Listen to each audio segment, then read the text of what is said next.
here. We've been talking a little bit about our summer. We know we're all okay. We get to know each other a little bit.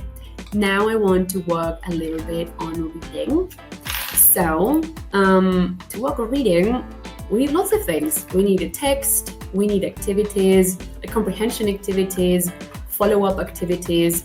So let's see how we can use AI to do that. So for this one, we're going to use the DFID. I don't know if you've used it before, but this one creates resources that are just right. They're appropriate for students' level. So let's see how it works. This is what the site looks like. So you can go right here where it says literally anything. So you just enter a topic, you customize your resources right here, like you just have to select your student's level and so on, and you generate resources for them. You can also share links to articles or YouTube videos if you want to. You can upload texts or PDFs or even vocabulary lists. So there are lots of things that we can do with it. Today we're going to go with this one, literally anything, because I want to create, I need a text to use with my students.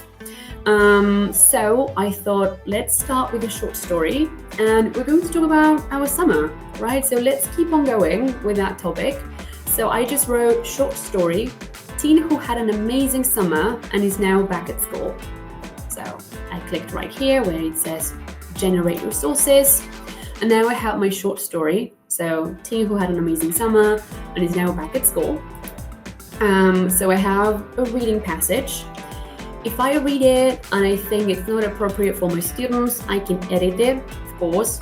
I have something to work with already, which is good. I can regenerate it if I want to, and if not, I can just copy it and paste it and print it, and I'm ready to go to school. And if I don't like it, as I said before, you can regenerate it. And take a look, I wrote the very same prompt, but now I have a different story. So if you ever end up with some output that you don't like, you can just regenerate it until you find what you're looking for or something that you think your students are going to be interested in. So let's go back with this very first story that I showed you. So we have a short story, right? We also have a summary, which we may want to use or not. That's okay, but we have it. Then we can see what we want to do with it. We have a list of key vocabulary words that we can use, maybe as a pre-reading activity, or for a pre-reading activity, we might want to use them, right, to create something. We also have a set of multiple choice questions. We can use them or not, that's okay, but we have them. Maybe they can inspire us to do something later. We have some short answer questions in case we don't want to use the multiple choice ones. And we also have some open-ended prompts that we can use for a follow-up activity. So for example, here it says that Aiden, the main character, he felt like he stood out. So have you ever felt like you didn't fit in, for example? So there are some really nice activities that we can use with this story if we like it. And of course, if we don't like something, we can edit it. Now, so we have the text, I have everything I need. Now I'm going to start creating the activities that I want to work on with my students. So I want to start by working on a reading for gist activity. I want my students to focus on the general idea, and that's it. I don't want to overwhelm them. So activity number 1, I would like my students to read the title of the story and pick the emoji they think represents the mood of the main character throughout the story.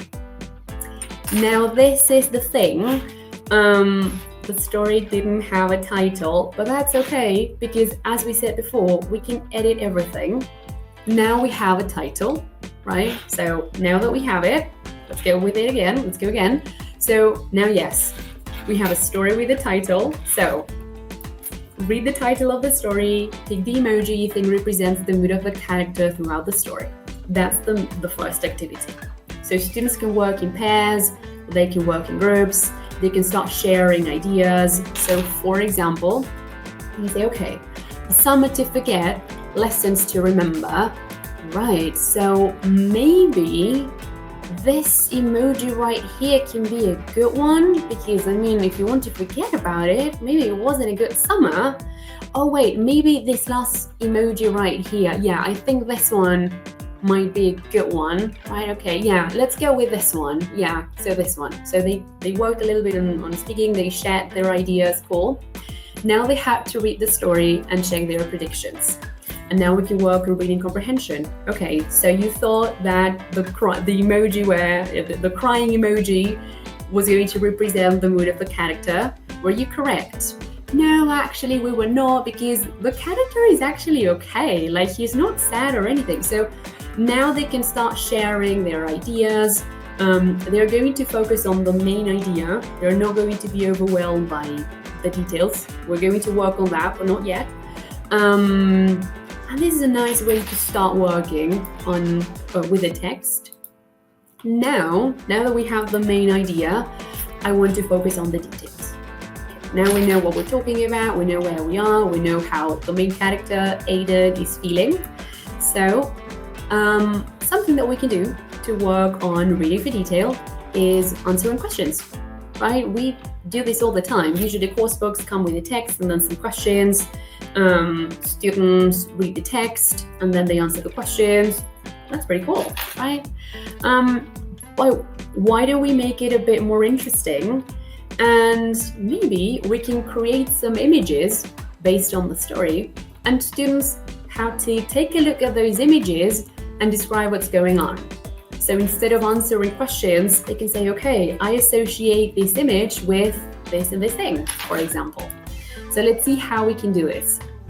For this one, we're going to use Bing's image generator. This is what the platform looks like. So basically what we have to do is enter a prompt. Here you have one. And then we just have to click here where it says create. Something that we have to pay attention to are the credits that we have. This is a free platform, but you do have some credits. And once you run out of them, you have to wait for like 48 hours. I think it's like 24 hours. So make sure that if you're going to enter a prompt, it's the one that you really need. So as you can see, I copied the very first sentence from the story. I pasted it here, I clicked on create, and now I have 4 different images. This is Aiden, the main character of the story. So now I can copy the one I like best, and I can use it to create an activity where students have to go back to the story and write about the things they can see. How can you connect this image with the things that happen in the story, right? I mean, they can also answer questions, but this is a more interesting alternative, let's say. And this is the thing, we have to type in something, right? We need prompts, but we don't necessarily have to write them all over again. We can just come here to the story and start copying different parts of the story and then paste them right there, and we can start generating all the images that we need. We don't have to write everything all over again. So that's something cool. There's no limit when it comes to the words that you use to write your prompts. So here we have 4 moments of the story. I added some prompts for my students, and now they can work in pairs. They have to go back to the story and they have to start thinking about what's happening in the images that I shared with them. Alright, cool. And now we have a follow-up activity. So I used AI to create those images, but I also want my students to be able to use AI. So now they're going to use the very same platform, and they have to create 3 images. One that represents the main character on his very last day of school, one that represents him on his very first day at university or at work, and one that represents him with his loved ones, right? Now, this is the thing. They're going to be using their English, right? They're going to be working in pairs or even in groups. They can use their phones, they can use their computers, tablets, they can use whatever device they have. If they don't have a device, this can be homework. They can do it at home, and then they can tell us about the things they created when we see each other again. And this is the thing. These are all the things they're going to be doing just by completing this follow-up activity. they're going to go back to the story because they have to think, okay, so I have to think of him on his very last day at school. So wait, what was school like for him? So let's go back to the story. They're going to start making connections. So, okay, I'm going to create an image of the main character where he is very happy and surrounded by all his friends. Why? Why surrounded by all his friends? Well, because in the story it says that he had lots of friends and they got along very well. So the idea is for students to create. They can create whatever they want to create, but they have to start establishing connections. So, for example, if they want to create an image where you can see the main character surrounded by his loved ones, and all his loved ones are friends, they have to say, okay, why friends and not family? Is that connected to the story? Why did you infer that? Where did you get that from? So even if we're not focusing on comprehension, we're still seeing how much students were able to get from the story. They're going to create images, and I saw that someone there in the chat talked about the importance of having students create their own prompts. And that's true. They have to think about the grammar, they have to organize their ideas in English, they have to think about the vocabulary they're going to use. Of course, the moment they do this, we can be there with them and help them when it comes to the language they need to use to describe the characters, the things they're going to be doing. So this is a really useful activity, even to learn English, not just how to use AI, but to continue learning English. They then have to write a brief description of that image. Okay, why this one? Why did you decide to create this and not something different? What motivated you to do that?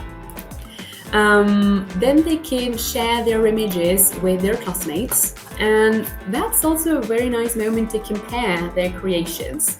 Did you all come up with the same ideas? Did you infer different things? And why? Can you tell me what part of the story made you believe that he was going to, I don't know, become a teacher, become a businessman, for example? So let's talk about the story, and let's also talk about your creations, and let's compare all the things that you've created. So there are lots of things that students are going to be doing just by completing this follow-up activity and using AI.